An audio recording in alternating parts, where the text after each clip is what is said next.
Kapittel 1 Familie. Mitt navn Robinson. Jeg fra England. Jeg 18 år gammel. Min far tysk, og min mor engelsk. Jeg har 2 brødre og 1 søster. Vi en god familie. Min far en dyktig forretningsmann, og vi har penger. Jeg går på en god skole og har et godt liv. Men jeg har en drøm. Jeg vil reise. Jeg vil se verden. Min far en god mann. Han ønsker det beste for meg. Men min drøm ikke hans drøm. Han ikke glad for det. Situasjonen vanskelig.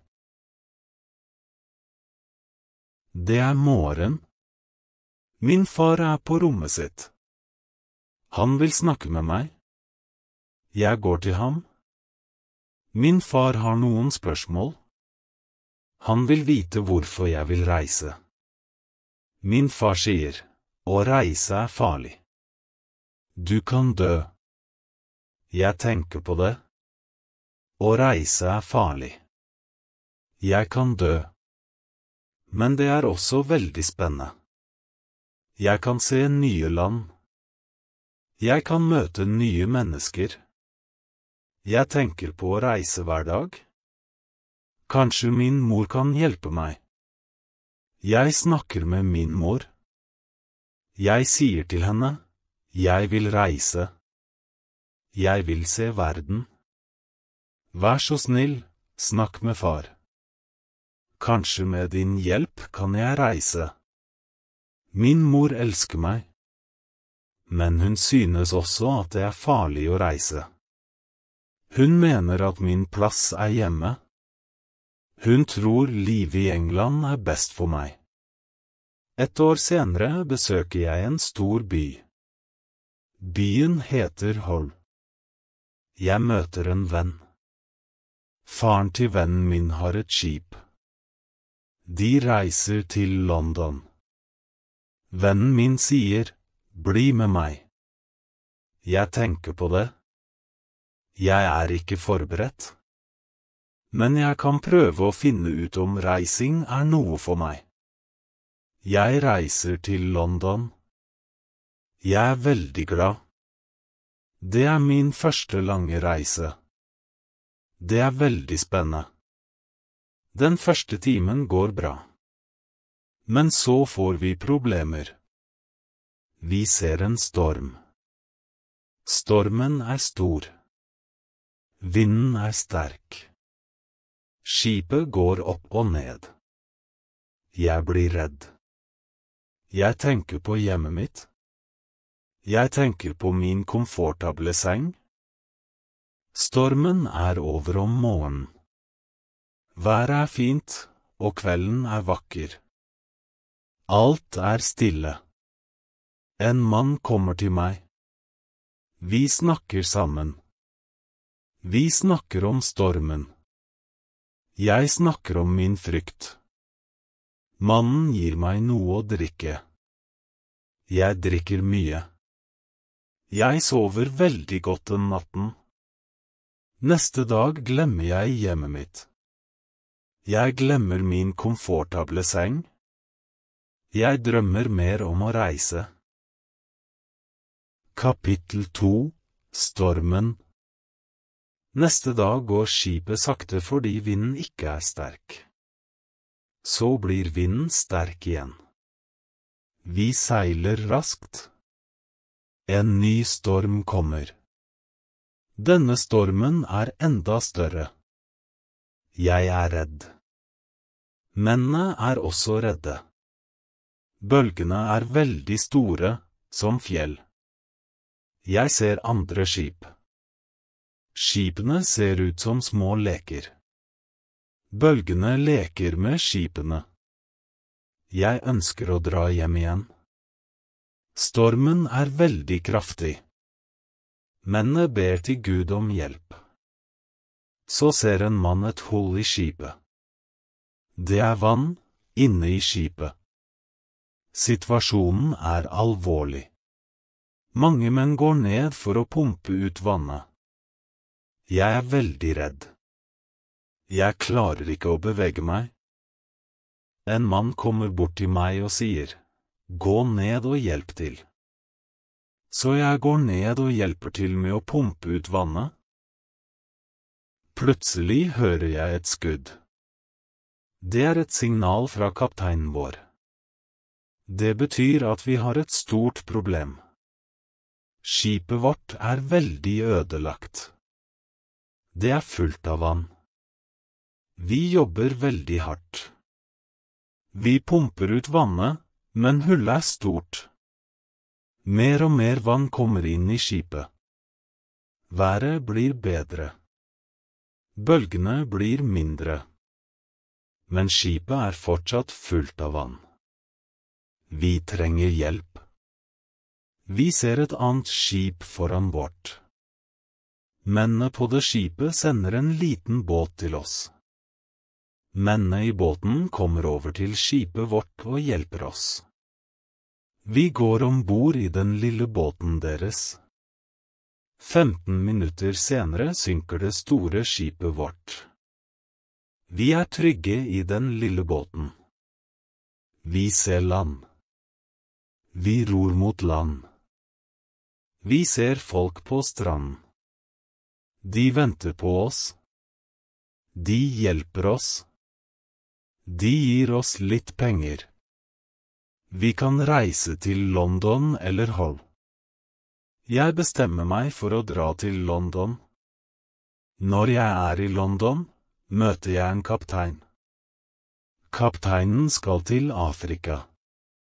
Jeg tenker at jeg kanskje kan tjene litt penger der. Kapteinen forteller meg om forretninger i Afrika. Han forteller meg hva jeg skal kjøpe i England, og hva folk i Afrika trenger. Reisen til Afrika går veldig bra.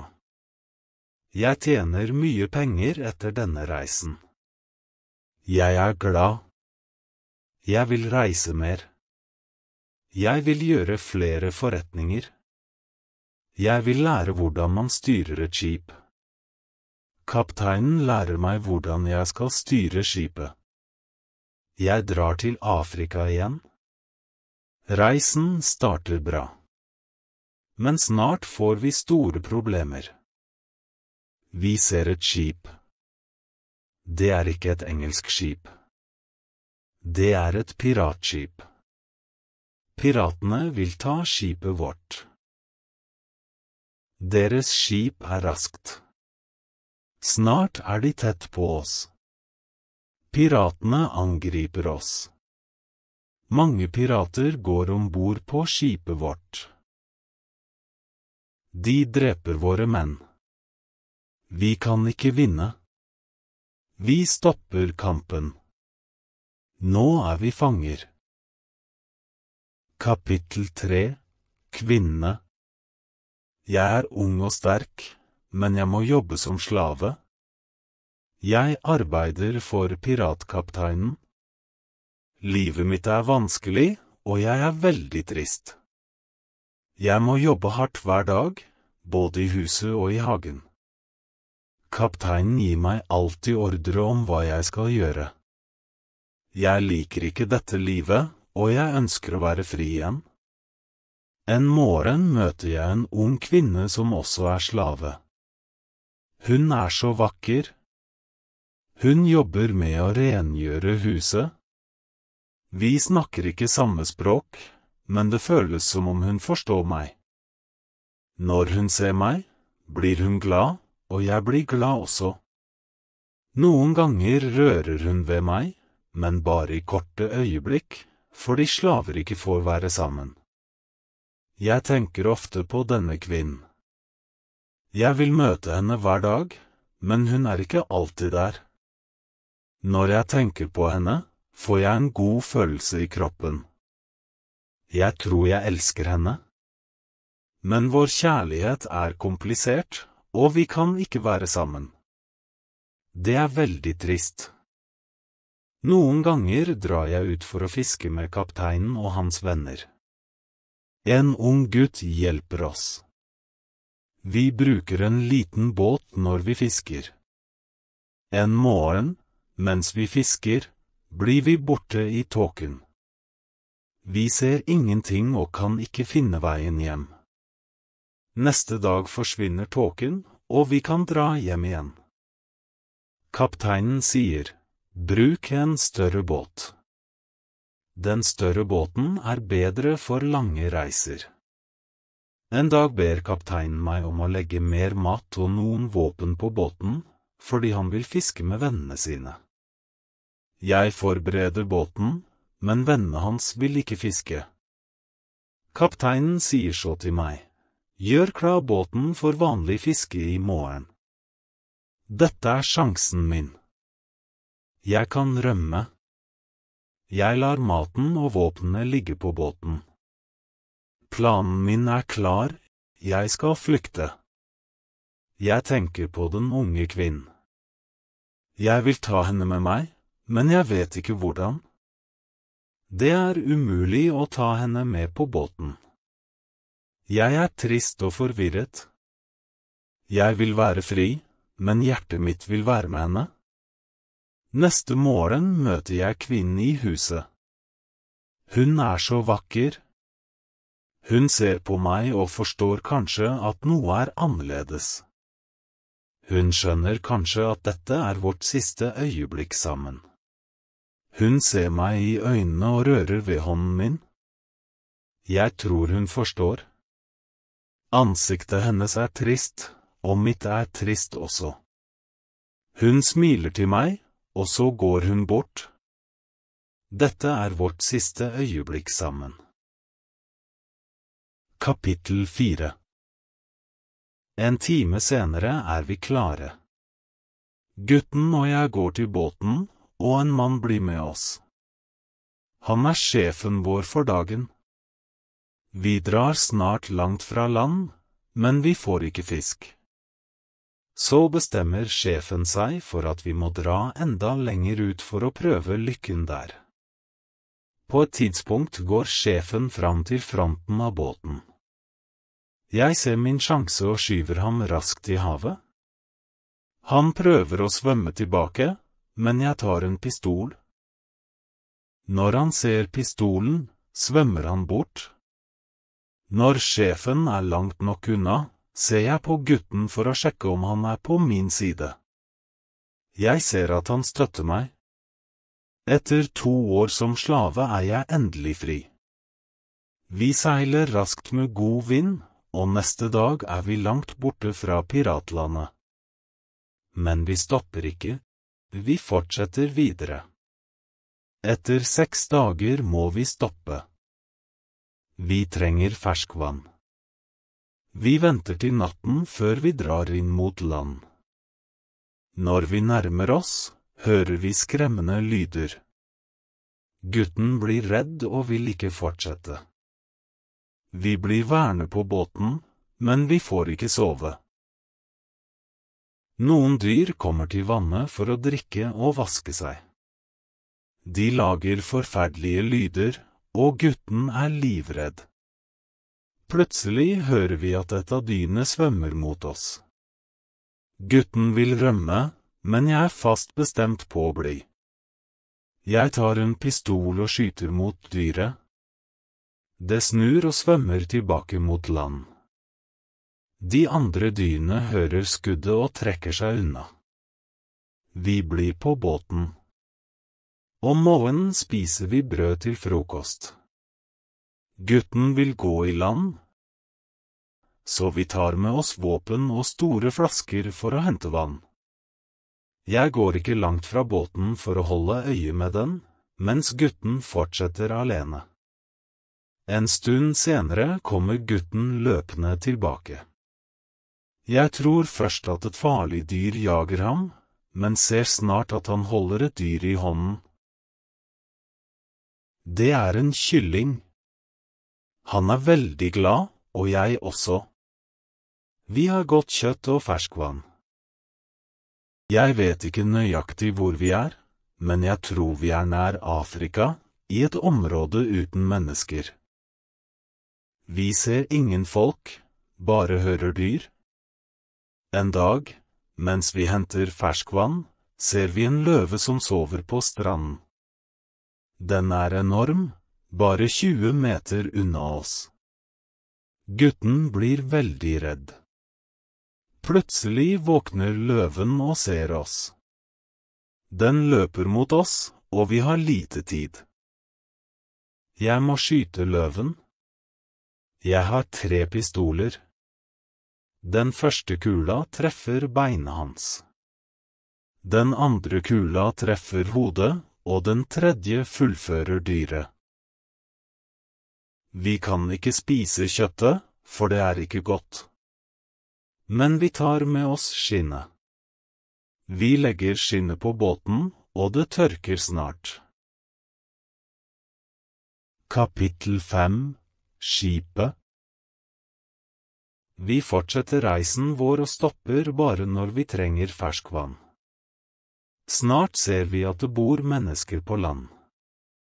En dag ser vi en stor gruppe mennesker på stranden. De har mange barn med seg, og de ser på oss. Jeg vil stoppe og gå til dem, men gutten liker ikke denne ideen. Han er redd.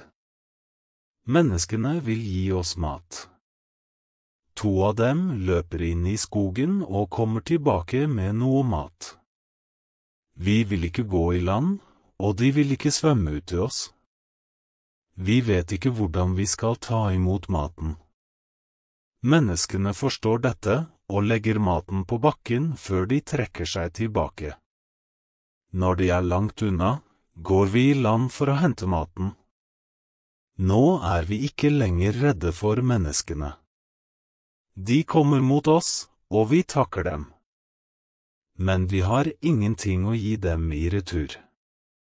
Plutselig ser vi 2 dyr som løper ned fra en bakke. Folkene blir redde. Et av dyrene angriper en ung jente. Jeg skyter på dyret og dreper det. Det andre dyret blir skremt og løper bort. Menneskene blir sjokkert når de hører skuddet og ser at dyret er dødt. Men de er veldig glade for at jenta overlevde. De takker oss og gir oss enda mer mat og vann. Nå har vi rikelig med forsyninger på båten. Vi fortsetter reisen. Neste dag ser vi noen eier. Jeg tenker at vi kan besøke øyene, men akkurat da begynner gutten å rope. Han ser et skip i det fjerne. Gutten er veldig redd. Han tror det er et piratskip. Men jeg ser nærmere på skipet og ser at det er portugisisk. Ingen på skipet har lagt merke til oss, så jeg skyter med en pistol for å få oppmerksomhet. De hører skuddet og ser oss. Snart er vi ombord på det portugisiske skipet. De snakker portugisisk, spansk og fransk, men jeg forstår dem ikke. Heldigvis er det en skotsk sjømann ombord som snakker med meg. Jeg forteller ham vår historie, og etterpå er alle veldig vennlige mot oss. Vi får bli med på skipet, og vi er veldig glade. Vi tilbyr båten vår til kapteinen, men han vil ikke ta den uten betaling. Han vil betale for båten, noe som er veldig hyggelig. Jeg gir ham et godt tilbud, halv pris av hva båten vanligvis koster. Kapteinen er enig. Kapteinen sier også at han vil lære gutten å bli sjømann. Jeg liker ikke denne ideen. Jeg synes gutten er for ung for et slikt liv. Jeg mener at han også fortjener frihet. Men kapteinen mener det er en god mulighet for gutten. Kapittel 6. Kona. Gutten vil jobbe for kapteinen, så han begynner som sjømann. Skipet er på vei til Brasil, og etter 20 dager kommer vi fram. Jeg sier farvel til gutten og sjøfolkene. Brasil er en ny stat i Sør-Amerika, og mange mennesker begynner et nytt liv her, og det samme gjelder for meg. Jeg kjenner ingen her, men møter snart noen mennesker som driver med sukkerplantasjer, og vi blir gode venner. Jeg liker Brasil veldig godt. Snart lærer jeg språket, og med pengene jeg fikk fra kapteinen, kjøper jeg et lite stykke land. Jeg begynner å produsere sukker. I starten er produksjonen liten, men etter 2 år har jeg en stor plantasje. Jeg er fortsatt singel, men livet mitt er bra. Økonomien min forbedrer seg for hver måned. Etter 3 år i Brasil har jeg nok penger til å ha en kvinne som kan hjelpe meg med husarbeidet. Jeg spør vennene mine om de kjenner noen. En venn sier, «Jeg har en datter. Hun er 18 år gammel, og jeg tror hun kan jobbe for deg. Hun er også en veldig god kokk.» Neste dag kommer datteren til huset mitt. Hun er vennlig, men litt sjenert, og hun er veldig pen. Vi snakker sammen, og jeg forteller henne hva jeg trenger hjelp med. Dagen etter kommer hun tilbake og begynner å vaske gulvet og møblene. Hun kommer til huset mitt hver mandag og torsdag morgen. Hun jobber i 4 timer og lager mat for meg. Jeg blir alltid glad når jeg ser henne. Noen ganger spiser vi frokost eller lunsj sammen og snakker. Så blir hun syk og kan ikke komme til huset mitt. Jeg kjenner en merkelig følelse når hun ikke er der. Jeg savner henne, og jeg tenker, kanskje jeg elsker henne.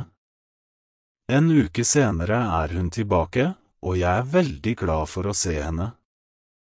Jeg ser at hun også er glad for å se meg. Jeg klemmer henne, og så kysser jeg henne. Det er et langt kyss. 2 uker senere drar jeg til farens hus for å spørre om jeg kan gifte meg med datteren hans. Han er stille en stund, og jeg venter på svaret hans. Så sier han, «Jeg samtykker.» Jeg blir veldig glad. 2 måneder senere gifter jeg meg med vennens datter. Vi begynner å planlegge en familie, og denne delen av livet mitt er fantastisk. Vi har store planer for familien vår og for plantasjen. Vi trenger et større hus og mer penger for å bygge det. Kapittel 7. Orkan. En dag kommer 3 venner til huset vårt. De forteller meg at de vil reise til Afrika og spør om jeg vil bli med dem. Jeg sier, «Ja, jeg vil bli med dere.» Vi begynner å forberede reisen, og snart er vi klare. Jeg sier farvel til kona mi, og vi drar. Vi forlater Brasil i september. Skipet vårt er veldig stort, men vi er bare 17 menn om bord. Skipet er fullt av varer for handel. Været er godt, men veldig varmt i begynnelsen. En uke senere ser vi en orkan. Orkanen er veldig sterk, og skipet vårt er i fare. Orkan varer i 3 dager. Når orkanen er over, har vi et problem, skipet er skadet. Vi kan ikke dra til Afrika. Kapteinen vil dra tilbake og reparere skipet. Jeg vil ikke dra tilbake. Vi diskuterer og tenker på den beste løsningen. Om kvelden kommer en ny orkan. Havet er for grunt, noe som er dårlig for det skadde skipet. Skipet kan bryte sammen hvert øyeblikk. Vi må gå ombord i en mindre båt. Dette er farlig fordi båten er for liten for 17 menn, men vi må gjøre det for å overleve. Bølgene er store, og vinden er sterk. Vinden skyver oss mot store steiner. Vi vet at et krasj er nært. Så kommer en stor bølge og velter båten. Jeg er under vann, og kan ikke puste. Jeg ser ikke de andre mennene eller båten. Plutselig er hodet mitt over vann. Det er bare et kort øyeblikk, men jeg kan puste. Jeg ser en liten strand mellom steinene. En stor bølge skyver meg mot stranden. Jeg er fortsatt i vannet, men jeg kjenner land under føttene mine. Jeg vet at jeg må reise meg og komme meg ut av vannet. Men kroppen min er svak, og jeg kan ikke reise meg raskt. Neste bølge kommer, og jeg er under vann igjen. Jeg kan ikke puste, men en annen bølge tar meg tilbake til stranden. Jeg er fortsatt i vannet, men jeg klarer å stå opp og gå 10 meter. Jeg er på sanden. Jeg er trygg, men armene og beina mine er veldig svake. Jeg faller sammen og blir liggende på stranden. Etter en stund reiser jeg meg og ser etter de andre mennene, men jeg finner ingen. Jeg er den eneste overlevende. Alle vennene mine er døde. Jeg finner bare 3 hatter og 2 sko på stranden. Kapittel 8, Øya. Været er fortsatt veldig dårlig, men bølgene er ikke så store. Jeg ser skipet langt fra land. Jeg er våt, har ingen ekstra klær, ingenting å spise eller drikke, og ingen pistol. Farlige dyr kan spise meg. Jeg har bare en liten kniv som jeg finner i lomma. Hvordan kan jeg overleve med bare en liten kniv? Jeg trenger å drikke ferskvann og finner en liten elv. Natten kommer, og jeg er redd for farlige dyr. Jeg kan ikke sove på bakken, så jeg tilbringer natten i et stort tre. Neste morgen våkner jeg og ser at havet er rolig. Skipet er fortsatt synlig. Jeg svømmer til skipet, men finner ingen måte å komme inn på. Jeg svømmer rundt skipet 2 ganger før jeg finner et tau. Nå er jeg ombord. Skipet er tomt. Jeg leter etter mat og er heldig og noe av maten er tørr. Jeg finner også en flaske rom. Plutselig hører jeg noe. Noen er på skipet. Kan det være en av mine venner? Men det er umulig, de er alle døde. Jeg er redd. Jeg går dit hvor jeg hører lydene og ser at det er en hund. Kapteinens hund. Nå har jeg en venn og er ikke lenger alene. Jeg må ta med maten, rommen og hunden til stranden, men jeg har ingen liten båt. Jeg må lage en flåte. Jeg finner noen planker og bygger en flåte. Jeg trenger også klær, så jeg leter etter dem. Havet er rolig, og vinden blåser mot land, alt ser bra ut. Snart er jeg tilbake på stranden. Jeg leter etter et sted hvor jeg kan bo. Jeg ser en høyde. Fra høyden kan jeg se hvor jeg er. Jeg tar en pistol og går til toppen av høyden. Jeg ser havet rundt hele stedet. Jeg er alene. Jeg ser 2 små øyer i nærheten, en i nord og en i vest. Jeg ser også et stort landområde i sør, omtrent 100 kilometer unna. Jeg ser ingenting mot øst, bare hav. Jeg ser ingen mennesker på øya, bare ville dyr. Kapittel 9, Teltet. På vei tilbake fra høyden ser jeg mange fugler, men jeg kjenner ikke navnene deres. Jeg vet ikke om jeg kan spise dem. Jeg fanger en fugl, men kjøttet er ikke godt. Jeg går tilbake til flåten.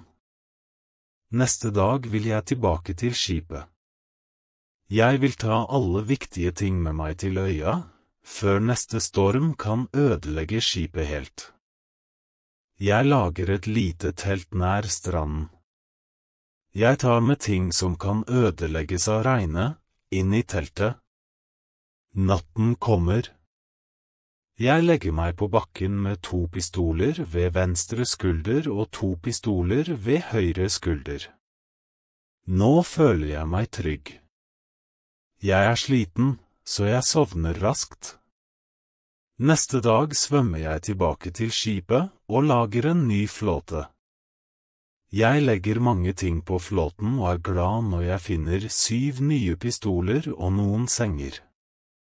Jeg tar alt dette til stranden. Hver dag drar jeg til skipet og henter mange nyttige ting. En dag oppdager jeg en lukket boks. Under boksen finner jeg en nøkkel. Når jeg åpner boksen, finner jeg penger fra Europa og Brasil. Penger er ikke viktige på øya, men jeg tar dem med meg likevel. Jeg finner også kort med bilder av kongen og dronningen, så jeg kan spille spill og ha litt moro. Neste dag er det store mørke skyer på himmelen. De blir større, og vinden blir sterkere. Jeg besøker skipet, men lager ikke en flåte fordi stormen nærmer seg. Flåter kan lett gå i stykker i en storm. Jeg svømmer tilbake til stranden. Vinden er veldig sterk om natten, men jeg er trygg i teltet mitt. Neste morgen er skipet borte. Jeg forstår at jeg kan bli værende på øya i lang tid. Jeg vil lage et fint sted å bo, og jeg trenger også et sikkert sted. Jeg kan lete etter en hule, eller lage et større telt. Kanskje jeg kan gjøre begge deler. Jeg trenger et sted nær ferskvann, i skygge, som er lett å beskytte, og som har utsikt over havet. Jeg vil se skipene. Jeg finner et fint sted ved siden av en stor høyde. Jeg setter opp teltet der. Høyden beskytter meg på den ene siden, og jeg bygger et gjerde rundt de andre sidene. Gjerdet har ingen dør, så jeg bruker en stige for å klatre over det. Jeg tar alle tingene mine inn i teltet. Jeg lager 2 telt. Det ene teltet er stort, og det andre er lite. Det lille teltet er inne i det store teltet. Det store teltet beskytter krutt og mat fra regnet, mens jeg bor i det lille teltet. Kapittel 10, kalender. Når teltene er ferdige, begynner jeg å lage en hule ved foten av høyden. Jeg vil bruke hulen til matlagring. Jeg bærer steiner og jord fra hulen til gjerdet, og lager en terrasse på innsiden av gjerdet. Jeg jobber fortsatt med hulen da en storm kommer en dag. Jeg ser lyn, og jeg tenker at lynet kan treffe boksene med krutt. Eksplosjonen kan ødelegge alt, og den kan drepe meg. Jeg er redd og må gjøre noe med det. Etter stormen åpner jeg boksene med krutt. Jeg fordeler kruttet i mindre bokser og poser, og gjemmer dem i fjellet. Jeg har så mye krutt at det tar 3 dager å gjemme alt. Jeg jakter også hver dag. Det er en pause fra det harde arbeidet, og jeg trenger kjøtt. Mens jeg jakter, blir jeg bedre kjent med øya. Jeg oppdager noen geiter, og jakter dem. Nå har jeg nok kjøtt. Noen ganger er jeg trist. Jeg tenker på kona mi og savner henne. Jeg tenker på vennene mine i Brasil og foreldrene mine. Jeg vet at reiser til sjøs kan forandre livet ditt fullstendig. Reising kan være fantastisk, men det kan også være forferdelig. Jeg vet at vennene mine fra skipet er døde, og at jeg er den eneste som er i live. Jeg er heldig. Jeg er også heldig fordi jeg har mat, våpen og klær. Uten disse tingene kunne jeg ikke ha overlevd. Jeg bestemmer meg for å lage et stort kors. Jeg setter korset på stranden og skriver datoen for min første dag på øya. Korset blir min kalender. Hver dag lager jeg et lite hakk i korset, og hver søndag lager jeg et lengre hakk for å markere ukens slutt. Den siste dagen i hver måned er også markert med et langt hakk.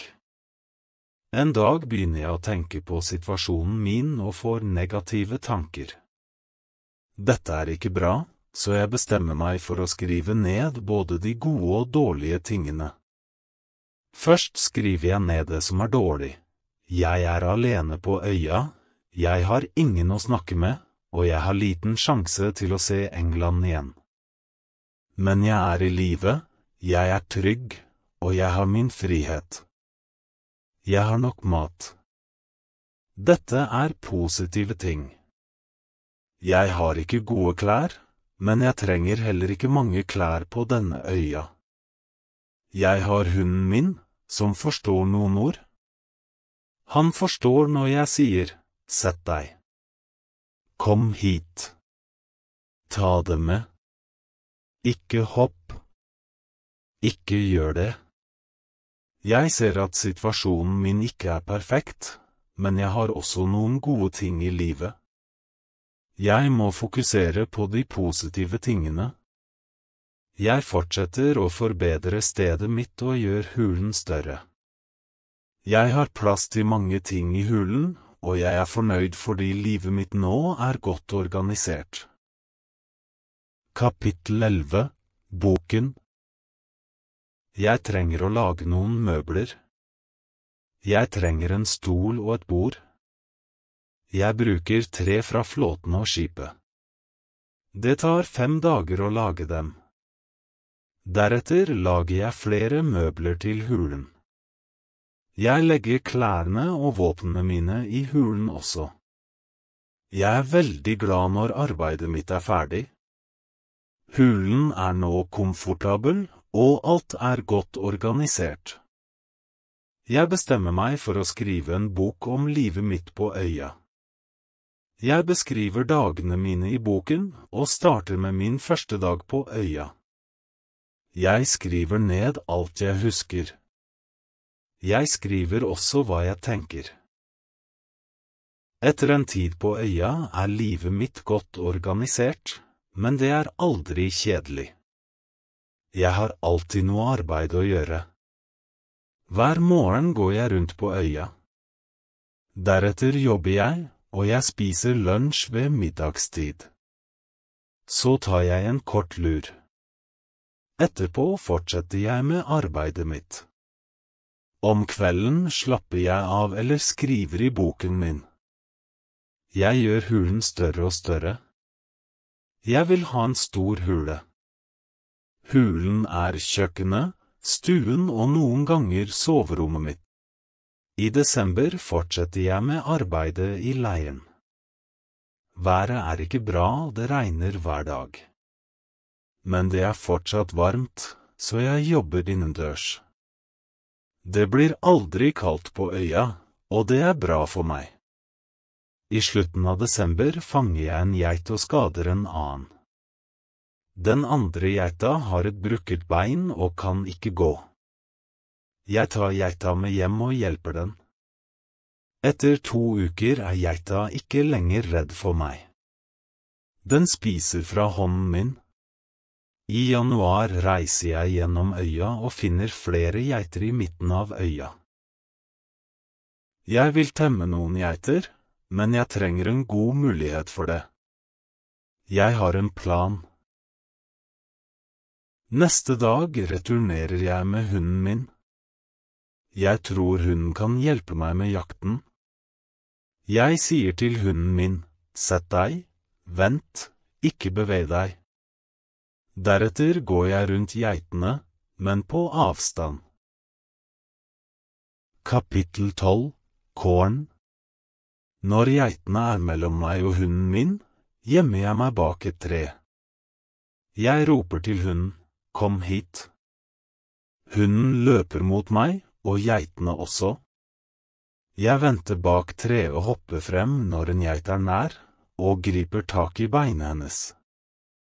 Jeg holder høyre bein, men så sparker geita meg med venstre bein i nesen. Smerten er forferdelig, og jeg slipper taket. Geita løper vekk. Vi er ikke vellykkede, og dette er ikke den beste metoden for å fange en geit. Vi må finne en bedre metode. Jeg sier til hunden min, la oss gå hjem. Jeg trenger å slappe av. Jeg finner store fugler på øya. De bor ikke i trærne, men i hull mellom steiner. Det er lett å fange dem. Kjøttet deres er godt, og jeg kan også tilberede og spise eggene deres. Mens jeg jobber med gjerdet, finner jeg en liten pose. Jeg husker at det var korn i posen, men nå er det bare noen blader der. Jeg tar posen utenfor leiren og tømmer den, fordi jeg trenger posen til krutt. Dette skjer før regnet kommer. En måned senere ser jeg noen grønne blader på stedet. Det er ungt korn. Jeg er veldig glad. Kornet vokser nær hjemmet mitt. Det er fantastisk, nå kan jeg bake brød i fremtiden. Noe skjer i mars. Jeg er inne i hulen når biter av jord faller fra taket. Jeg blir redd, for jordskjelvet kan ødelegge hulen min. Jeg løper ut og ser at bakken begynner å riste. Det er et jordskjelv. Jeg er sjokkert og redd. Store steiner faller fra høyden, men heldigvis treffer de ikke teltet mitt. Jordskjelvet slutter snart, men jeg tør ikke gå inn i hulen igjen. Jeg setter meg ned foran teltet. Jeg tenker, det er kanskje farlig å sove i hulen. Hva om et nytt jordskjelv kommer? Men jeg vil ikke sove i teltet heller, så jeg bestemmer meg for å bygge et hus. Jeg begynner å bygge huset i april, og det tar 3 måneder å fullføre. Jeg er fornøyd med det nye hjemmet mitt. I siste uke av juli blir jeg syk. Jeg har feber og kan ikke stå opp fra sengen. Jeg er veldig svak. Jeg kan ikke gjøre noe i denne tilstanden. Jeg har merkelige drømmer som ikke er logiske, men de føles ekte for meg når jeg har dem. Kapittel 13. Drømmen. En av drømmene mine er helt sprø. Jeg er i en pub, og puben er på øya mi. Jeg vil drikke litt rom, men servitøren er veldig lat. Hun sitter ved baren og gjør ingenting. Jeg liker ikke late folk, og jeg blir sint, men jeg venter. Så kommer kona mi til puben og gir meg et papir med en beskjed fra faren hennes. Han skriver at jeg må dra hjem og jobbe på plantasjene. Men jeg vil ikke dra hjem. Jeg går inn på kjøkkenet i puben, og der er moren min. Hun lager biff og koker suppe. Jeg smaker på suppen, og den smaker fantastisk. Så kommer 2 engelskmenn til puben. De vil selge krutt. Den ene mannen ser ut som en gentleman, men den andre mannen er forferdelig. Jeg sier til den forferdelige mannen, jeg er lei meg, men jeg trenger ikke kruttet ditt. Jeg har mye krutt i leiren min. Den forferdelige mannen sier, du må kjøpe kruttet vårt. Vi har reist fra London og vil gjøre forretninger. Jeg svarer, takk, men jeg trenger ikke kruttet ditt. Den forferdelige mannen blir veldig sint. Vår samtale går dårlig. Han sier stygge ting om meg, og jeg sier stygge ting om ham. Samtalen når et punkt der han vil drepe meg. Han trekker frem pistolen sin, og jeg begynner å løpe.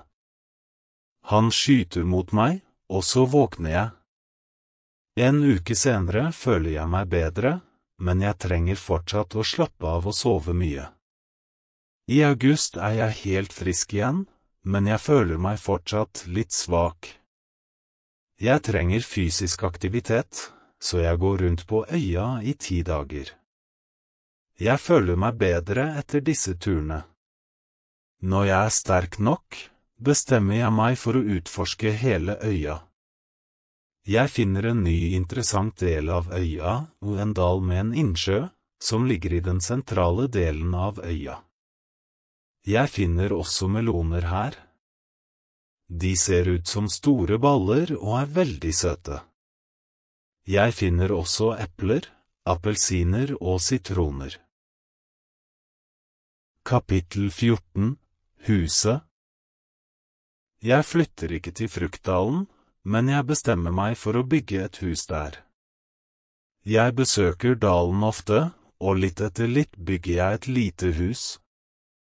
Jeg lager et dobbelt gjerde rundt huset.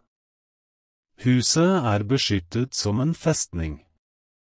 Igjen bruker jeg en stige når jeg vil gå inn. Inne har jeg en trapp i et hjørne av gjerdet, som jeg bruker når jeg går ut. Denne aktiviteten tar hele august og begynnelsen av september, men jeg liker det veldig mye. Fruktdalen gir meg så mye energi, og jeg føler meg sunn og sterk her. Noen ganger, når jeg er i dalen om natten, ser jeg på månen og stjernene. Jeg tenker på kona mi og familien min i England. Jeg vet at de ser på den samme månen og de samme stjernene, men vi kan ikke være sammen. Jeg tenker også på alle menneskene som ser månen, og på stedene de bor. Jeg føler en slags forbindelse med dem. Noen ganger føler jeg meg forbundet med hele universet. Jeg tenker også på Gud og har spørsmål til ham. Jeg spør Gud, hvorfor er jeg på denne øya? Hvorfor lever jeg fortsatt, mens vennene mine er døde? Jeg har ingen svar på disse spørsmålene, men jeg stoler på Gud, og jeg tror at han vet hva han gjør. Det er nå regntiden begynner, og den varer til midten av oktober. Dette er mitt første år på øya. Når regnet slutter, drar jeg tilbake til huset i dalen og ser at gjerdet er helt grønt. Nye blader vokser overalt. Dette er ikke bare vakkert, men også nyttig, fordi det nå er vanskelig å se huset. Bladene skaper skygge, og det er veldig behagelig å være her. Jeg vil lage et gjerde av samme type tre rundt mitt første hus også. Når regntiden er over, planter jeg korn i jorda. Jeg har en dårlig følelse av at noe galt kan skje, så jeg bruker bare halvparten av kornet. Det var en god idé, for ingenting vokser. Jeg planter den andre halvparten av kornet før neste regntid. Denne gangen vokser kornet, og nå har jeg en liten gård på øya. Jeg ser at årstidene på øya er forskjellige fra i England. Her er det ikke vår, sommer, høst og vinter. Vi har 2 regntider og 2 tørre årstider.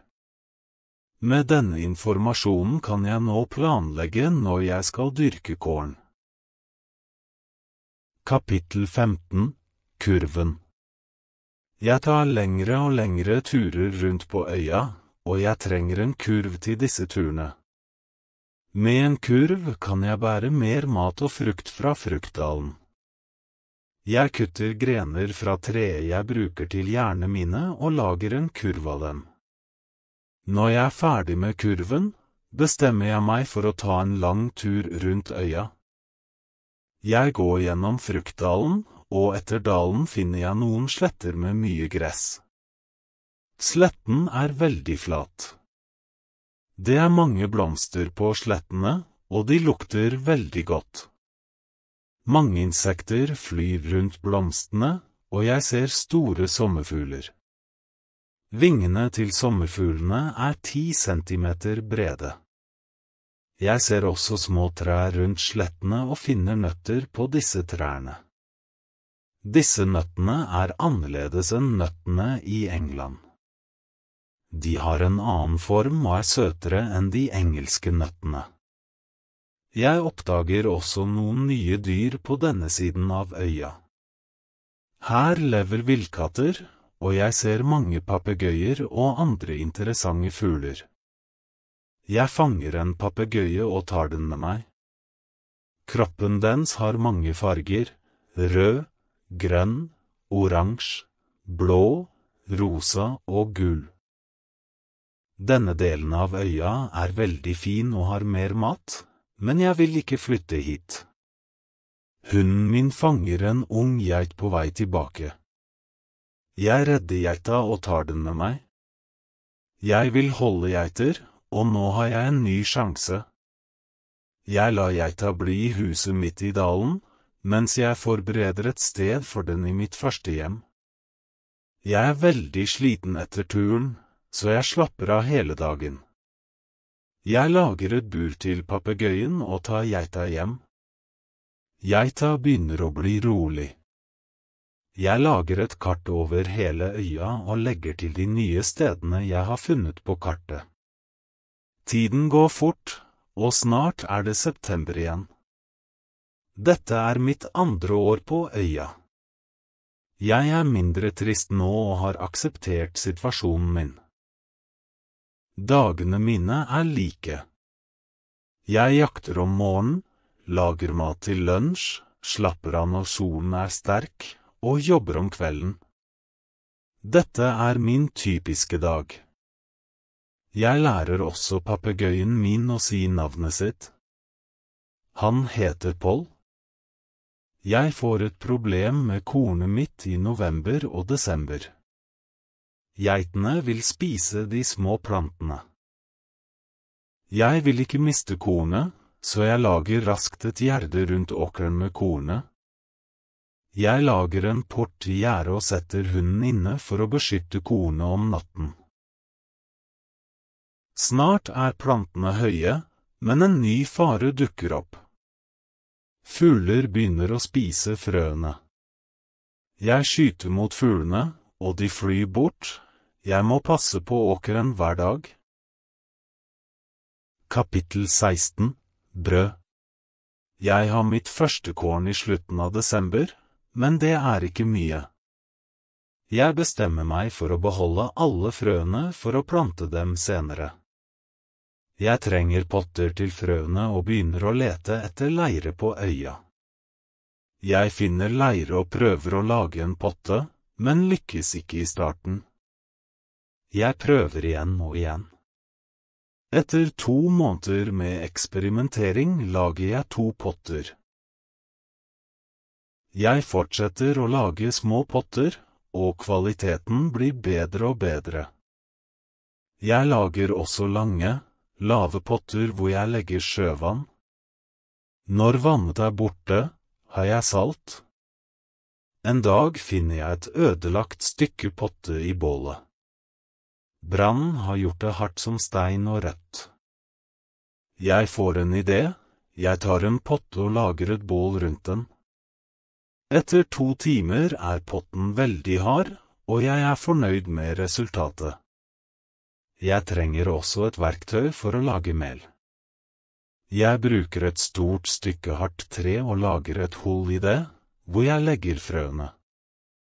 Så bruker jeg et annet stykke hardt tre til å knuse frøene i hullet.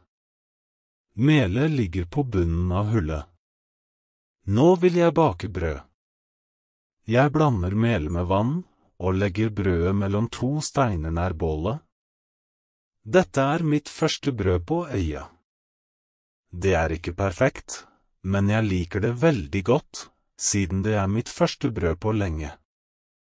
Jeg tenker på å reise rundt øya, med kano. Jeg finner et stort tre og begynner å lage en kano. Etter noen dager innser jeg et problem. Hvordan skal jeg få kanoen fra skogen til stranden?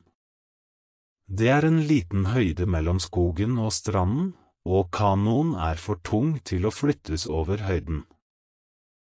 Kapittel 17. Kanoen. Etter 3 år på øya er klærne mine veldig gamle. Jeg begynner å bruke dyreskinn for å lage en lue og andre klær. Jeg trenger også en paraply, og prøver å lage en av dyreskinn. Det er vanskelig i starten, men jeg lykkes til slutt. Etter 3 år er jeg ganske fornøyd. Jeg har alt jeg trenger for å leve. Livet mitt på øya fortsetter de neste 5 årene, og i løpet av denne tiden bestemmer jeg meg for å lage en ny kano. Denne gangen er kanoen mindre, og det er lettere å flytte den til stranden. Kanoen er ferdig i juni. Jeg forbereder meg på en tur rundt øya, og legger mat, vann og våpen i kanoen. Jeg er klar for turen. Begynnelsen av turen er vanskelig. Jeg er i fare da jeg må navigere rundt noen steiner i sjøen. Når jeg prøver å vende tilbake til land, føler jeg en sterk strøm som drar meg bort fra øya. Situasjonen er forferdelig, og jeg er redd. Jeg kjemper mot strømmen i 2 timer og klarer til slutt å komme tilbake til øya. Nå vet jeg at jeg er sterkere enn strømmene rundt øya, og jeg føler meg bra og sterk. Jeg er veldig sliten etter turen og sovner snart. Plutselig hører jeg en stemme som sier navnet mitt. Robinson, hvor er du? Først er jeg redd, men så ser jeg papegøyen min Paul. Han sitter på toppen av gjerdet og sier ordene med samme tone som meg. Jeg er overrasket over å se ham her, men glad. Jeg returnerer hjem med papegøyen og går ikke tilbake til kanoen. Jeg tar ingen slike turer på et år og blir mest hjemme. Jeg lager flere verktøy og potter, og nå kan jeg også lage veldig fine kurver. Kapittel 18. Fotavtrykket. Det er 11 år siden min første dag på øya. En dag innser jeg at jeg har lite krutt igjen, noe som bekymrer meg, for jeg trenger krutt for å jakte. Min første geit er nå veldig gammel, og selv om jeg vil ha kjøtt, klarer jeg ikke å drepe henne. Hun dør en naturlig død. Med mindre krutt må jeg finne en annen måte å skaffe kjøtt på. Jeg bestemmer meg for å lage en felle. Etter flere mislykkede forsøk fanger jeg 3 unge geiter, 1 hann og 2 hunder, som jeg tar med hjem. Jeg holder geitene i et lite område med et gjerde, men etter hvert må jeg lage et større område med et større gjerde. Det tar 3 måneder å bygge gjerdet, men området er fint med mye gress og vann for geitene. Etter hvert blir de unge geitene rolige, og de spiser fra hånden min. På 2 år har jeg 12 geiter, og etter 3 år har jeg over 20. Jeg har nå mye melk og kjøtt. Jeg eksperimenterer og klarer til slutt å lage ost og smør. Bordet mitt er fullt, og jeg har mange dyr rundt meg. Min gamle hund, geiter og papegøyen min. Men jeg savner fortsatt noen å snakke med. En dag går jeg til området med den sterke strømmen og tenker på hvor merkelig jeg ser ut. Jeg har en stor hatt, en kort jakke og korte bukser, alt laget av dyreskinn. Jeg har ingen sokker eller sko, bare geiteskinn rundt føttene. Jeg bærer 2 belter, et for pistolen og kniven, og et for kruttet. Jeg bærer også en kurv på ryggen og en paraply over hodet. Skjegget mitt er veldig langt, og jeg ser at etter 11 år på øya er jeg ikke lenger en typisk engelskmann. Jeg er en annen person. En dag, mens jeg går på stranden for å sjekke kanoen min, ser jeg noe overraskende. Et fotavtrykk i sanden. Jeg ser meg rundt, men ser ingen. Jeg blir redd og løper hjem. Jeg er så redd at det er vanskelig å sove om natten. Jeg tenker, kanskje det bare er fantasien min, eller kanskje det er mitt eget fotavtrykk. Etter denne tanken føler jeg meg bedre og bestemmer meg for å gå tilbake og sjekke fotavtrykk igjen. Kapittel 19. Kannibalene. Når jeg kommer til fotavtrykket, ser jeg at det er mye større enn min egen fot.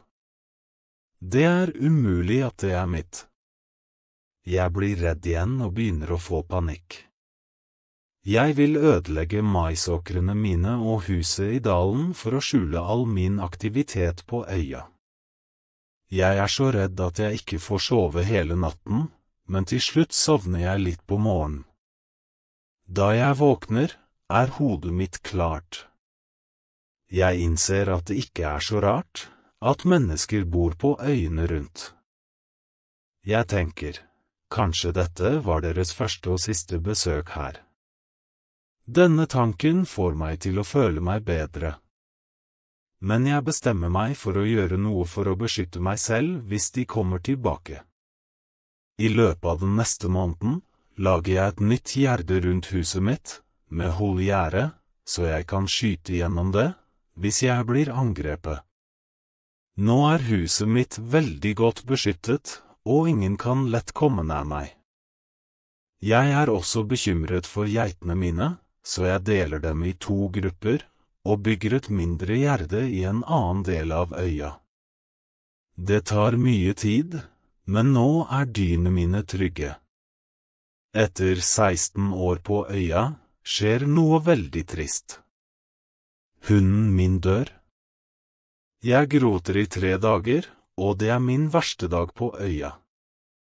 Heldigvis har jeg geitene mine, og jeg forteller dem hvor trist jeg er.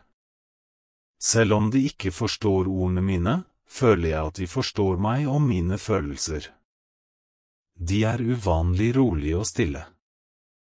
Det er nå 2 år siden jeg så fotavtrykket på stranden. En dag, mens jeg går på stranden, ser jeg en kano langt ute til havs. Jeg er ikke sikker, så jeg fortsetter å gå, men så ser jeg noe som sjokkerer meg. Stranden er full av deler av menneskekropper. Jeg ser hoder, hender, føtter, fingre og tenner overalt, og det er et svart område der det har vært et bål. Jeg er både sint og redd, og det er forferdelig å se på dette. Jeg går hjem og tenker på hva jeg skal gjøre. Jeg kan ikke dra til sjøs med kanoen min. Jeg har ingen sjanse mot en gruppe kannibaler. Jeg kan heller ikke bruke våpen fordi de lager for mye lyd. Men jeg har alltid våpen med meg for beskyttelse. Jeg vurderer å drepe noen kannibaler i fremtiden og redde deres fanger. Jeg ser etter et sted nær stranden hvor jeg kan gjemme meg og forberede meg på et angrep, men så ombestemmer jeg meg. Jeg tenker at det ikke er riktig å angripe dem. Jeg kjenner ikke disse menneskene, og de har ikke angrepet meg. Til slutt bestemmer jeg meg for kun å angripe dem, hvis de angriper meg først. Kapittel 20. Hulen. Jeg skjuler min aktivitet på øya og er veldig forsiktig. Jeg prøver å ikke lage mye lyd. Jeg er bekymret når jeg lager bål, men jeg trenger det for matlaging. Når jeg lager bål, prøver jeg å lage så lite røyk som mulig, for røyk kan sees på lang avstand. En dag oppdager jeg en liten hule i skogen, nær stranden. Jeg går inn, og når øynene mine vender seg til mørket, ser jeg 2 øyne som ser på meg. Jeg hopper ut av hulen livredd. Jeg venter, men ingenting skjer. Jeg går sakte tilbake til inngangen og lytter. Jeg hører noe. Det høres ut som et skadet dyr. Jeg tar med meg geværet og går forsiktig inn igjen. Når jeg kan se tydeligere, ser jeg en gammel geit som holder på å dø i hulen. Neste dag returnerer jeg til hulen og finner geita død. Jeg ser meg rundt og oppdager at stedet er veldig trygt. Det er et godt sted å gjemme seg nær stranden, så jeg tar med noen våpen og litt krutt dit. Det har nå gått 23 år siden min første dag på øya. Jeg lever komfortabelt nå. Jeg har mange dyr rundt meg. Paul, papegøyen min, gjentar navnet mitt og andre ord veldig pent. Jeg har 2 andre papegøyer, som jeg lærer å si navnet mitt. Jeg har også mer enn 30 geiter. En morgen, på vei til åkrene mine, ser jeg ild på stranden. Jeg løper raskt tilbake til huset mitt og gjør klar alle våpnene mine. Jeg tar teleskopet mitt og går nærmere stranden, hvor jeg gjemmer meg bak et tre og ser på hva som skjer. Jeg ser 9 nakne mennesker med 2 kanoer. De er i ferd med å dra. Etter at de har dratt, går jeg til stranden, som igjen er full av blod og bein. Jeg blir sint igjen og bestemmer meg for at jeg vil drepe dem hvis de kommer tilbake. Men de kommer ikke tilbake på lenge. En kveld, etter en stor storm, skjer noe merkelig. Jeg hører et geværskudd ute på havet. Jeg går til stranden og ser et lys langt ute på sjøen. Lyset kommer fra et skip som er i fare og ber om hjelp. Jeg tar med meg mye tørr ved, og lager et stort bål på stranden. Mennene på skipet ser sannsynligvis bålet, for de skyter igjen. Jeg tenker, jeg kan snakke med noen i natt. Dette er fantastisk. Jeg holder bålet i gang til midnatt, men ingen kommer til stranden. Det er veldig merkelig, og jeg forstår det ikke. Jeg tenker, hvor er mennene fra skipet? Kapittel 21, Besøkende. Neste morgen ser jeg skipet, som stopper langt fra stranden. Skipet ser tomt ut, og jeg forstår det ikke. Jeg forventer at folk fra skipet skal komme, for jeg savner virkelig å snakke med noen. Jeg tar kanoen min og drar til skipet for å se om noen er i live. Skipet ser spansk ut, og er helt ødelagt. Når jeg nærmer meg, ser jeg en hund som blir veldig glad når han ser meg.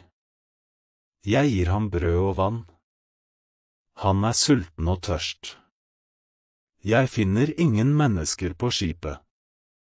Hvor er folkene fra skipet, tenker jeg. Det er et mysterium. Skipet har mange bokser med forskjellige ting, men de fleste er for tunge for kanoen min. Jeg finner våpen og krutt, som jeg tar med meg, sammen med noen andre nyttige ting. Om kvelden returnerer jeg til øya med noen små bokser. Jeg har nye skjorter, samt gull, sølv og mye krutt. Krutt er viktig for meg, for på øya er det mer nyttig enn penger eller gull. Jeg finner også 2 par sko, som jeg virkelig trenger, og tar dem med meg. Jeg legger alle tingene mine i hulen. Jeg gjør 5 turer til skipet og tar med meg alt som er nyttig for meg. Deretter gjemmer jeg kanoen. Alt går tilbake til det normale. Tiden går raskt, og jeg tenker ofte på mennene fra skipet og kannibalene på stranden. En natt i mars har jeg en interessant drøm. I drømmen ser jeg 2 kanoer med kannibaler som kommer til stranden. En av fangene deres rømmer, og jeg redder ham. Han blir min venn og hjelper meg gjennom de farlige farvannene rundt øya. Jeg våkner, men drømmen blir værende i tankene mine. Jeg tror at hvis noen hjelper meg, kan det være mulig å forlate øya. Jeg bestemmer meg for å overvåke stranden mer, og i 2 år går jeg rundt på stranden hver dag, håpende på å se kanoene. Ønsket mitt blir virkelighet en ettermiddag. Jeg ser 5 kanoer med over 30 menn på stranden. Jeg kan ikke angripe så mange, så jeg må vente. Besøkende lager et bål og danser rundt det. Jeg ser også 2 bundemenn, som fanger. Etter en stund tar kannibalene en av fangene til bålet og dreper ham. De maler kroppene sine med blodet hans. Det ser ut som et teater, men det virkelig. Det forferdelig, men jeg kan ikke gjøre noe. Det for mange av dem. Den andre fangen venter på siden. Når kannibalene ikke ser, løper han mot meg. 2 kannibaler jager ham. Jeg ser at dette øyeblikket for å redde ham. Jeg forbereder 2 våpen og venter bak et tre. Kapittel 22, Alfred. Fangen løper rett mot treet mitt, men ser meg ikke. Jeg beveger meg ikke.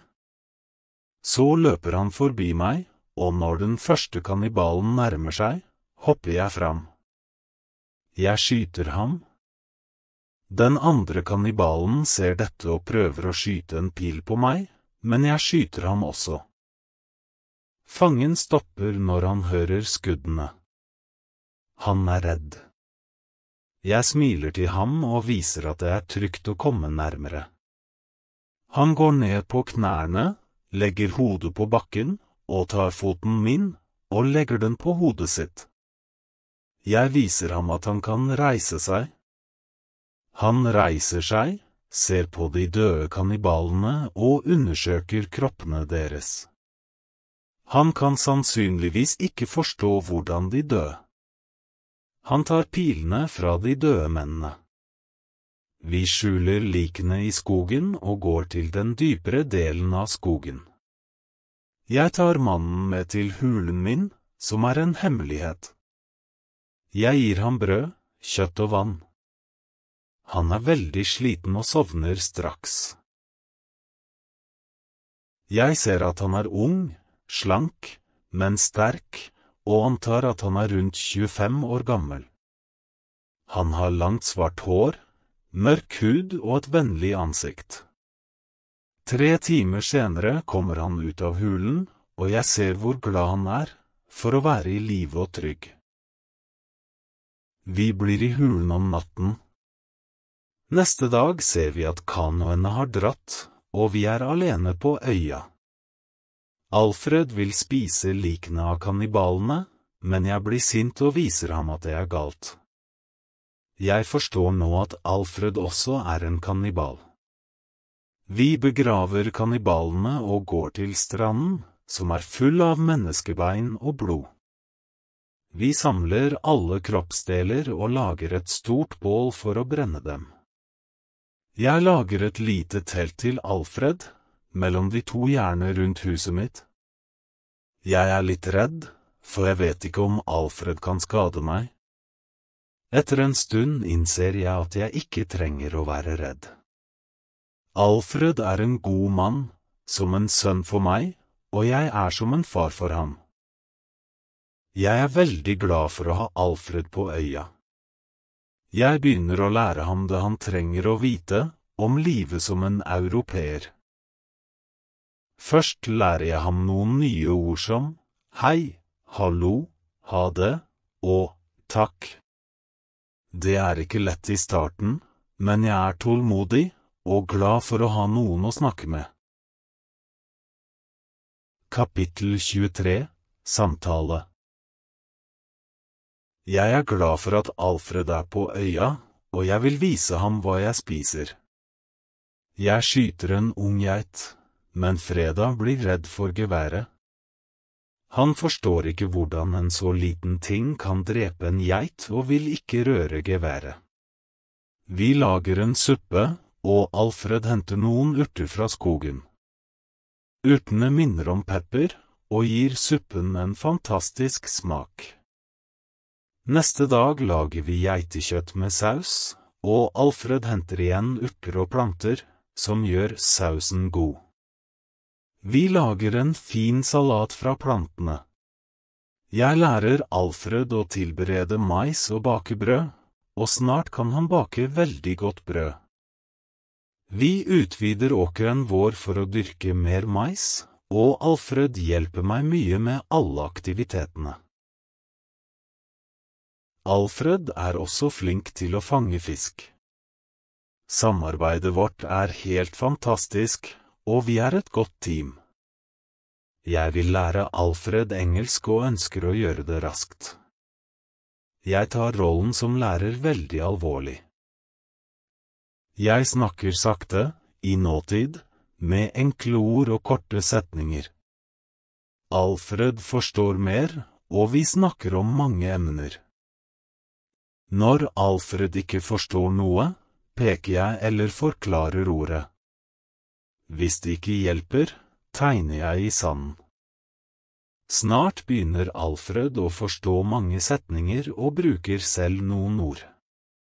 Uttalen hans er dårlig i starten, men det gjør meg ingenting, jeg er glad for å ha noen å snakke med. Alfred er en god student og lærer raskt. Snart kan han si noen ord som en engelskmann, noe som gjør meg veldig glad. Jeg ser at Alfred ofte gjentar høyt det jeg sier, noe som hjelper ham å lære raskere. Jeg tenker, å lære et språk er ganske enkelt. Du må bare kopiere det du hører og bruke bilder hvis du ikke forstår. Alfred lærer raskt, og etter noen måneder kan vi ha gode samtaler. Alfred liker verktøyene mine, spesielt teleskopet. Han tar det ofte med til en høyde for å se seg rundt. En dag snakker vi om Alfreds folk og hvorfor de har fiender. Han forteller at det er krig mellom to grupper, og at de aldri har fred. Alfred forteller at de spiser menneskekjøtt og utfører ritualer når de fanger fiendene sine. Han forteller meg også om havet og strømmene i sjøen, og takket være Alfred lærer jeg mer om hans folks historie, kultur og tradisjoner. Kapittel 24. Nye venner, nye trusler. Jeg forteller Alfred historien min og beskriver England og Europa for ham. Jeg forteller om våre byer, skoler, skip og reiser, og at utdanning er viktig i Europa. Det er alt nytt for ham. Når jeg føler at jeg kan stole nok på ham, viser jeg ham hvordan krutt fungerer, og lærer ham å bruke en pistol. Jeg gir ham en kniv og et belte, noe som gjør ham glad. Han forteller meg at det ikke er første gang han ser en slik kniv, og sier at hvite menn bor sammen med hans folk. Han teller 17 europeere. Jeg tror at disse mennene kan være sjømennene fra det spanske skipet, og jeg er glad for å høre at noen europeere bor nær øya mi. Neste dag drar vi på en liten tur rundt øya. Jeg viser Alfred korset der jeg markerer dagene. Alfred spør hva det er, og jeg forklarer at vi har 7 dager i uken. Under turen sier Alfred, hvis vi bygger en kano, kan vi dra til øya mi. Jeg viser ham kanoen min, men han sier den er for liten for 2 personer. Vi begynner å lage en større kano. Det tar oss en måned å lage den og 2 dager å flytte den til stranden. Dagen før vi skal dra, går Alfred til stranden og kommer tilbake veldig raskt, redd fordi han ser 3 kanoer der.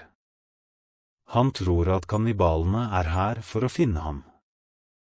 Jeg sier til ham, ikke bekymre deg. Vi er sterke. La oss vente og se.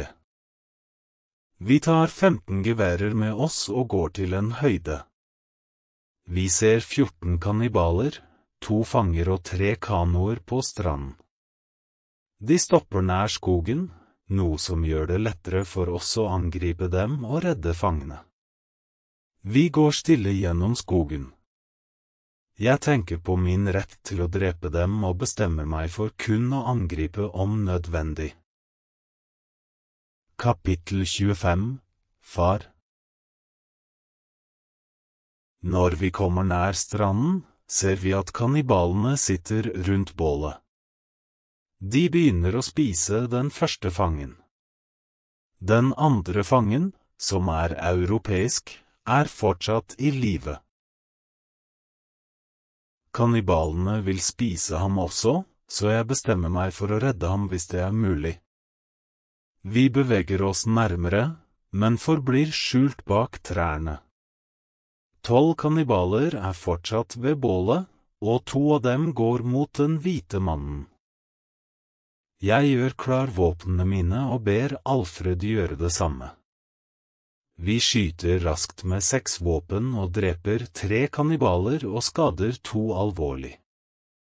De andre kannibalene hopper opp, men de vet ikke hvor faren kommer fra. Noen løper mot kanoene, mens andre blir på stranden. Vi fortsetter å skyte og treffer 3 flere kannibaler. Etterpå løper vi til stranden mens vi roper høyt. Alfred skyter en annen kannibal nær fangen. Jeg frigjør den europeiske fangen, som sier noe til meg på spansk. Jeg gir ham en pistol. Han er svak, men kan skyte. Kannibalene er sjokkerte over vårt raske angrep, og er redde for de uvanlige våpnene våre. Bare 2 kannibaler prøver å kjempe mot oss. Vi skyter dem. Alfred kjemper godt og dreper raskt en skadet kannibal. Den andre løper mot skogen, men Alfred følger etter og dreper ham med kniven sin. 3 kannibaler klarer å rømme. De hopper i kanoen sin og begynner å dra. Alfred skyter etter dem, men bommer. Vi vil følge etter dem i en annen kano, men vi finner en mann på bunnen av kanoen. Han er bundet med tau rundt halsen og har store smerter. Jeg kutter tauene raskt. Når Alfred ser mannen, begynner han å gråte, deretter le, og til slutt klemmer han ham. Alfred begynner å danse rundt mannen, og gråter, og ler samtidig. Når følelsene roer seg, forteller Alfred meg at mannen er faren hans. Jeg får tårer i øynene når jeg ser Alfreds kjærlighet til faren sin. Denne lykkelige hendelsen forsinker oss, og kannibalene er allerede borte. Alfred masserer farens hender og føtter for å få blodet til å sirkulere bedre, og snart føler faren seg mye bedre. Plutselig løper Alfred til skogen og kommer tilbake med en flaske ferskvann. Han gir faren vann, som er ekstremt tørst. Etterpå gir Alfred resten av vannet til den spanske mannen, som også er veldig svak og takker meg mange ganger. Alfred masserer føttene til spanjolen også, noe som hjelper ham å føle seg bedre. Kapittel 26, Middag. Snart når vi stedet nær huset vårt. Alfred hjelper våre nye gjester ut av kanoen, men de klarer ikke å gå, så vi må bære dem hjem. Vi får et problem når vi når huset. Alfreds far og den spanske mannen kan ikke komme over gjerdet. Jeg vurderer å dra dem over, men siden kannibalene er borte og det ikke lenger er fare, kan vi bli utenfor gjerdet. Vi lager et telt til dem utenfor gjerdet og forbereder myke senger. Når vi er ferdige med det, begynner jeg å lage middag. Alfred bringer fisk, og vi lager dem raskt. Vi spiser middag sammen i teltet, og Alfred oversetter for meg, siden den spanske mannen kan snakke Alfreds språk. Etter middagen går Alfred tilbake til stranden og henter alle våpnene. Neste dag begraver vi likene av kannibalene, noe som tar tid. Morgenen etter snakker jeg med Alfreds far og spør hva han tror om kannibalene. Jeg spør, kan de komme tilbake og angripe oss? Han sier, nei, de er redde for våpnene våre. De tror at du og Alfred er ånder sendt fra himmelen. Selv om jeg fortsatt bekymrer meg for kannibalene, kommer de aldri tilbake. Når våre gjester er sterke nok, begynner jeg å tenke på en sjøreise igjen. Jeg spør den spanske mannen hvorfor han er på disse øyene. Han sier at han er fra det spanske skipet, og at det er 16 europeere på Alfreds øy. De vil dra hjem, men kan ikke bygge et skip, fordi de mangler verktøy. Jeg viser ham verktøyene jeg har fra skipet, og han sier at med dem er det mulig å bygge et skip. Jeg tenker at faren til Alfred og den spanske mannen kan dra tilbake til øya deres og hente de andre europeerne, slik at vi kan bygge et skip sammen. Men den spanske mannen foreslår at vi venter litt. Han sier at det ikke er nok mat til 16 andre menn, så vi trenger mer mat før vi begynner å bygge. Vi utvider gjerdet og åkrene med deres hjelp. Vi fanger flere geiter og har nå 50 geiter. Vi tørker frukt og forbereder materialer til skipet. Jeg velger noen trær og viser hvordan de skal kuttes. Den spanske mannen lager kurver 3 ganger raskere enn meg. Han lærer meg sin teknikk. Kapittel 27, Engelskmenn. Vi legger all maten i hulen, og den spanske mannen og faren til Alfred drar tilbake for å hente de andre mennene. Vi gir dem mat og 4 våpen, i tilfelle kannibalene angriper dem igjen. De tar kanoen og drar. 2 dager senere vekker Alfred meg klokken 6 om morgenen. Han sier at det er en båt til sjøs. Jeg går til toppen av nærmeste høyde og ser båten. Det er klart at disse folkene ikke er fra Alfreds øy. Jeg ser også et skip, og jeg kjenner formen. Det er et engelsk skip. Jeg er forvirret. Jeg er glad for å se engelskmenn etter 27 år, men jeg er også bekymret. Øya ligger ikke nær rutene for engelske skip, og det var ingen storm i går. Jeg lurer på hvorfor de er her. Kanskje de er pirater. Alfred og jeg holder oss i skogen og ser på dem. Båten kommer til stranden, og jeg teller 11 menn. 3 menn har hendene bundet. De andre 8 tar dem til stranden. 2 av fangene er rolige, men den tredje ser redd ut og prøver å si noe. Alfred tror at engelskmennene spiser mennesker, men jeg forklarer at de ikke planlegger å spise dem. Jeg tror de vil skyte fangene. Men etter en stund ser jeg at det ikke er planen deres. Mennene fra båten begynner å utforske øya, og de 3 fangene sitter på stranden med 2 vakter. Når lavvann kommer, kan de ikke flytte båten før neste høyvann, noe som gir oss noen timer. Alfred og jeg venter til mørket kommer. Når vaktene sovner, går vi nærmere de 3 fangene. Jeg snakker forsiktig til dem fra skogen. De kan ikke tro at noen snakker engelsk til dem fra mørket. En av mennene spør, hva er det? Og en annen svarer, jeg hører et tre snakke. Jeg sier, mitt navn er Robinson Crusoe. Jeg er en engelskmann, og bor på denne øya. Jeg kan hjelpe dere, hvis dere forteller meg hvem dere er. Etter sjokket svarer en mann at han er kapteinen på skipet. Etter et mytteri er kapteinen, hans assistent og en passasjer fanger. Kapteinen sier at bare 2 farlige sjømenn kontrollerer resten, og at 80% av mannskapet fortsatt er lojale mot ham. Hvis lederne blir tatt, vil de andre følge kapteinen igjen. Kapittel 28 – Kontroll. Jeg sier, jeg kan hjelpe dere, men jeg har en betingelse. Jeg vil ha full kontroll over skipet hvis vi klarer å ta det tilbake. Kapteinen og de 2 andre fangene er enige.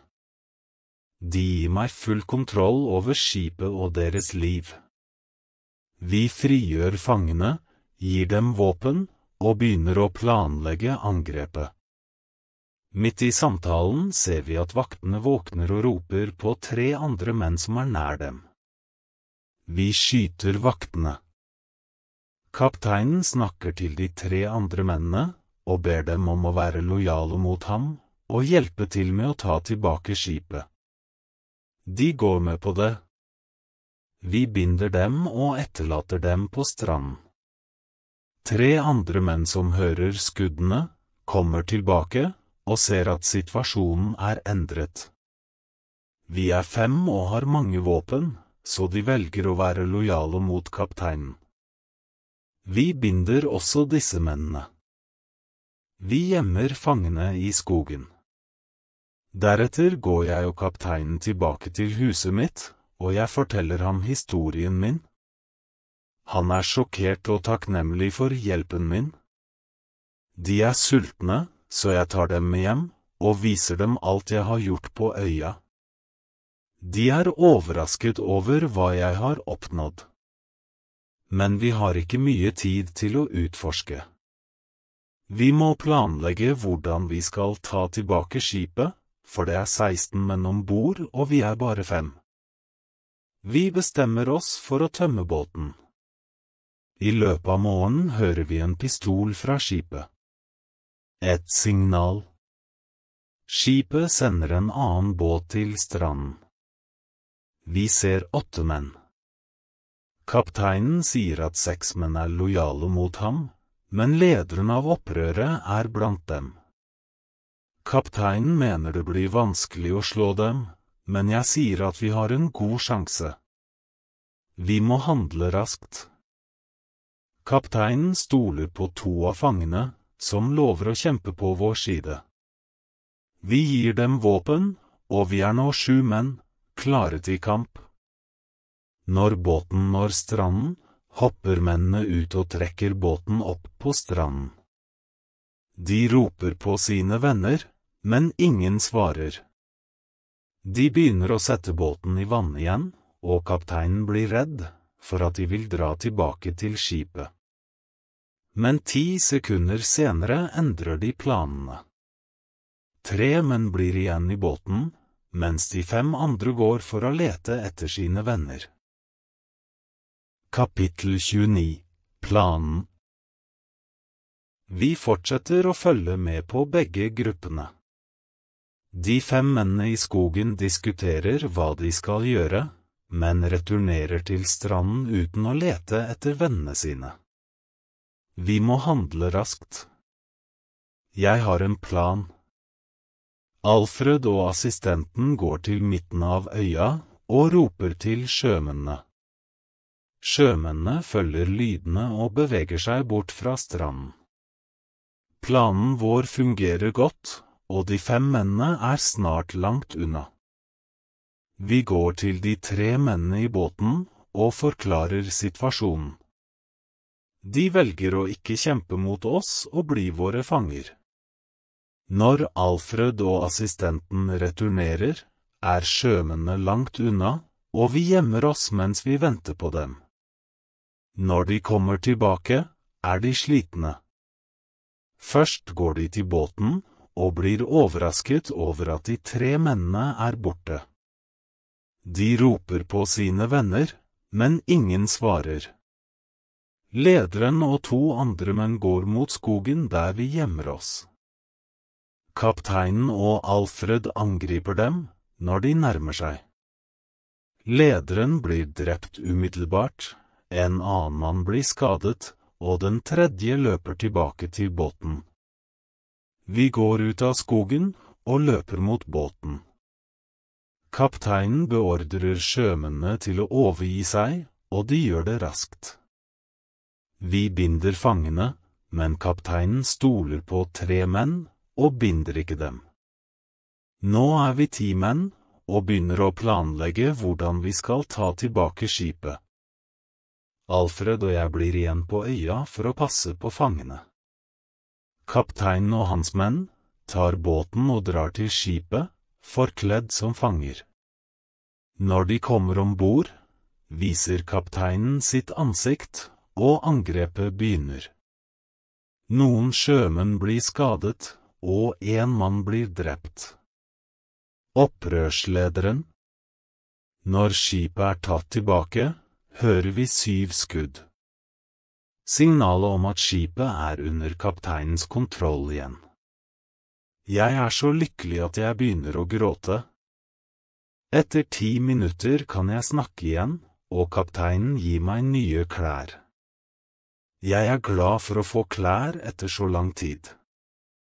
Vi feirer seieren med god mat og vin. Etter festen diskuterer vi hva vi skal gjøre med de 5 fangene, som kapteinen ikke stoler på. Kapteinen ønsker ikke å ta dem med på skipet, for det er for farlig.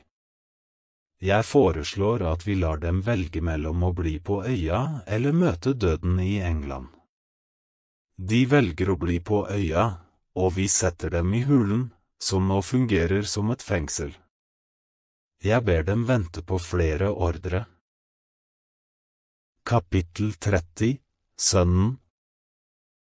Jeg trenger litt tid til å forberede meg på reisen, men jeg innser at jeg ikke trenger å ta med mange ting. Jeg tar med hunden min, papegøyen, boka mi og noen små ting, samt penger, gull og sølv fra skipene. Endelig er de nyttige. Jeg møter fangene igjen, viser dem maisen og dyrene mine, og forteller dem om øya, før jeg går ombord på skipet. Vi forlater øya i desember 1686, 27 år, etter at jeg satte fot på den. Først reiser vi til øya, der Alfreds folk bor. De spanske og portugisiske sjømennene er glade for å se oss og skipet vårt, så vi slipper å bygge et nytt skip for reisen til Europa. Hunden min blir veldig glad når han ser en av de spanske sjømennene, løper til ham og hopper på ham. Den spanske sjømannen begynner å gråte når han ser hunden sin, og de har et rørende gjensyn. Sjømennene forbereder seg på reisen over havet. Alfred må bestemme om han vil bli hos sitt folk, eller reise med meg til Europa. Etter å ha tenkt over det, bestemmer Alfred seg for å bli med meg til Europa, og vi starter reisen. 2 måneder senere, etter en trygg reise over havet, ankommer vi London, 35 år etter min avreise. London er forandret, med nye bygninger, veier, butikker og broer, og folk har nye klær og verktøy som jeg ikke kjenner.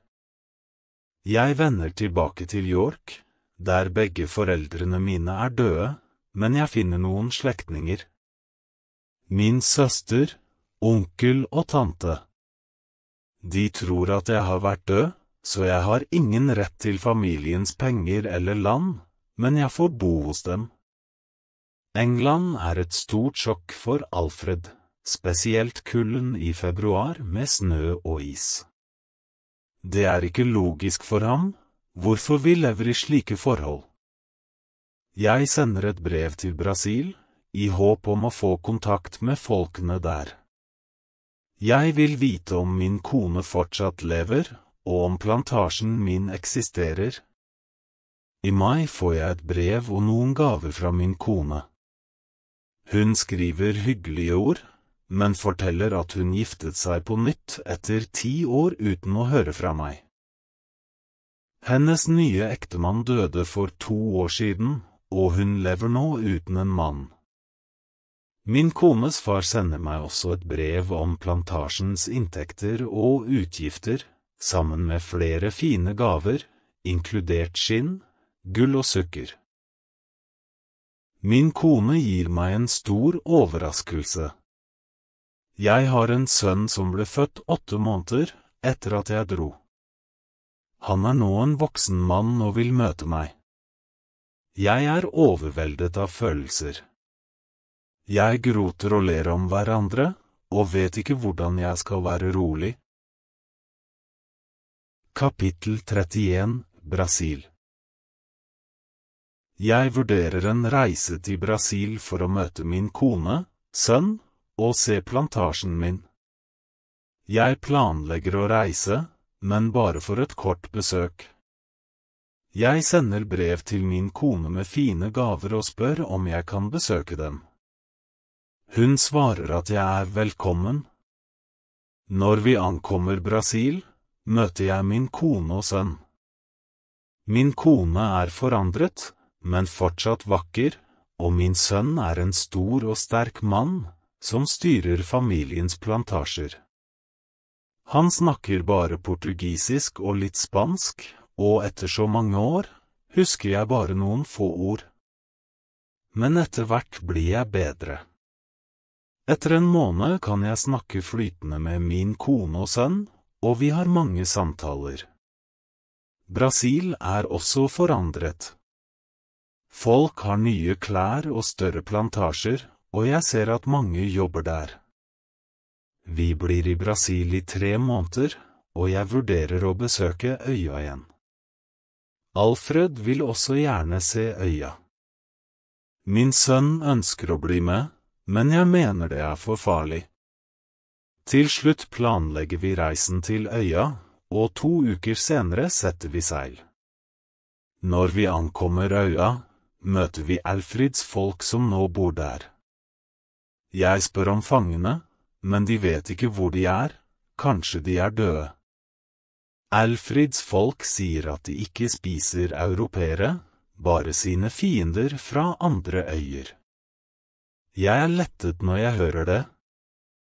Alfred finner en kvinne han liker, og han spør meg om tillatelse til å bli på øya med henne. Jeg gir ham min velsignelse. Min sønn og jeg tilbringer tid med å utforske øya og mine favorittsteder som Fruktdalen. Etter 20 dager kommer skipet fra Havanna for å ta oss tilbake. Vi sier farvel til Alfred og hans folk. Når vi forlater øya, føler jeg en merkelig sorg. Jeg har en dyp forbindelse til dette stedet, og hjertet mitt vil alltid være knyttet til øya.